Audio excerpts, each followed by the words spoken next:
भूतिया highway. Hello दोस्तों, मैं आपको एक ऐसी सच्ची घटना सुनाने जा रहा हूँ जिससे आपकी रूह कांप जाएगी। ये बात अगस्त 2011 की एक जगह की है। 4 दोस्त हैं जिनका नाम आदर्श, अंकित, अनुराग और रवि था। चारों छुट्टियाँ बिता करके रात को बाइक से घर जा रहे थे तो रवि बोला, अरे यार, कब ये हाईवे ख़त्म होगा। 2 घंटे से इसी हाईवे पर चल रहे हैं और बाइक पर बैठकर कमर में दर्द होने लगी है।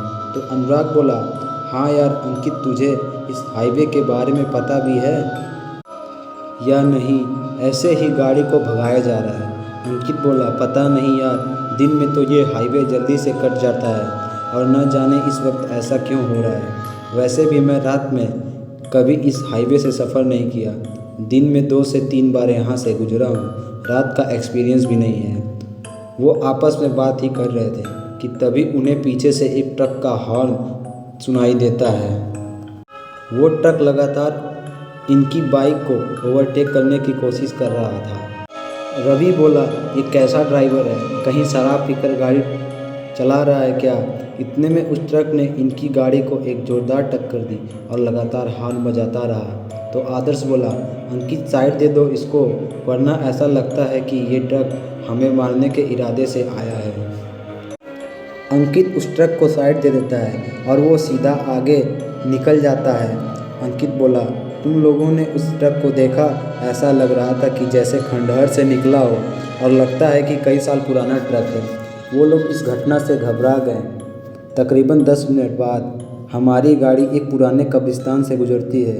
उस हाईवे पर एक कब्रिस्तान भी पड़ता था। गाड़ी जैसे ही उस कब्रिस्तान से गुजरती है, उन्हें कब्र के पास वही पुरानी ट्रक दिखती है जो थोड़ी देर पहले उनकी जान की दुश्मन बनी थी। तो अनुराग बोला, अंकित गाड़ी रोको और वो देखो।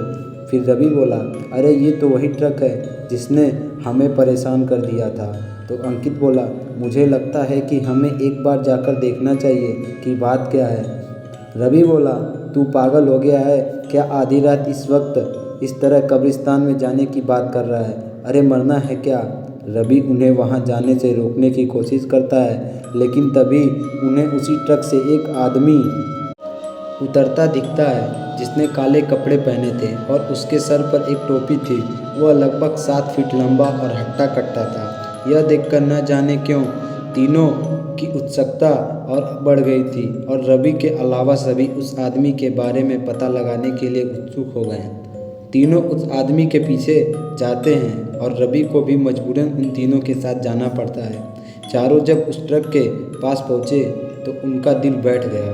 उन्होंने जो देखा उसको देखने के बाद उनके रोंगटे खड़े हो गए।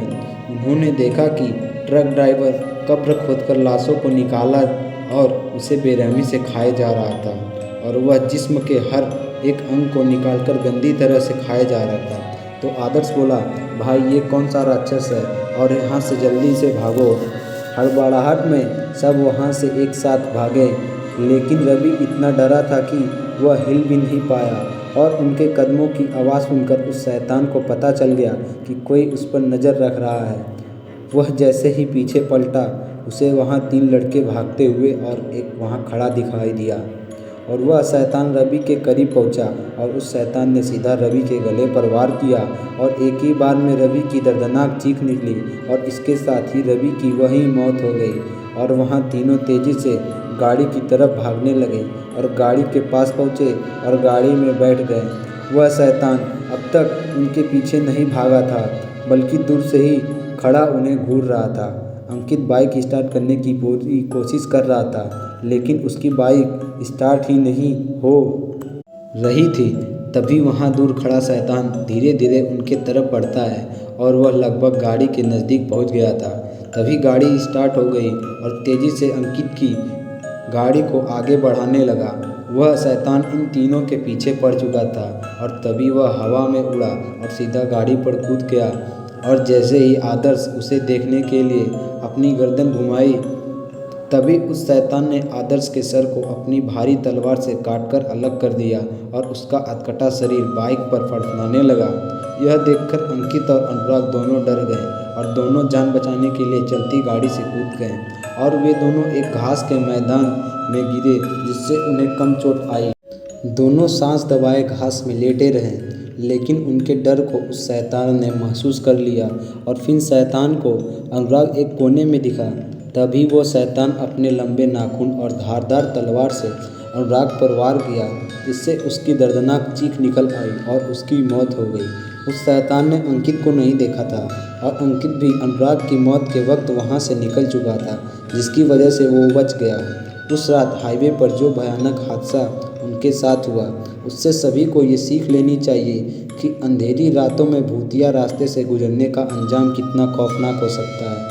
कहते हैं कि उस भूतिया हाईवे पर कोई शैतान है जो हर रात को 12 से 3 बजे के बीच अपने पुराने खतरनाक ट्रक से अपने शिकार का पीछा करता है और उसे मारकर कब्रिस्तान में दफन कर देता है और अगली रात उसे कब्र से निकालकर उसके जिस्म के टुकड़ों को खाता है, जिससे वो अमर और एक भयानक और खौफनाक भूत बन जाता है।